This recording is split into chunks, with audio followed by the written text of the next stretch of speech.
Welcome to the Genius Factory. Enjoy the video.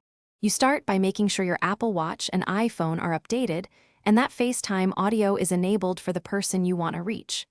Once done, confirm your watch has Wi-Fi or cellular so push messages work. Now open the Walkie Talkie app and tap the plus sign to invite a contact. This sends an invitation they must accept. You're doing this so real-time audio can connect instantly without dialing. After they accept, the app switches to available and you'll see them listed. Press and hold the big talk button to transmit, speak clearly into the watch mic, then release to let them reply. Make sure to use the digital crown to change volume. You can also mute notifications if needed. If you want private time, toggle your availability off. This flow gives you instant push to talk with minimal latency for back and forth chat. To finish, switch your availability off or remove the contact to stop incoming pings. If something goes wrong, re-invite the person or restart your Apple Watch and iPhone. That often clears transient network or pairing glitches.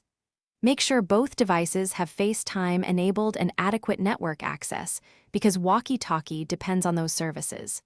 If audio still fails, sign out and back into FaceTime on the paired iPhone before testing again. This usually resolves persistent connection issues. Thanks for watching. If you found this helpful, don't forget to like and subscribe.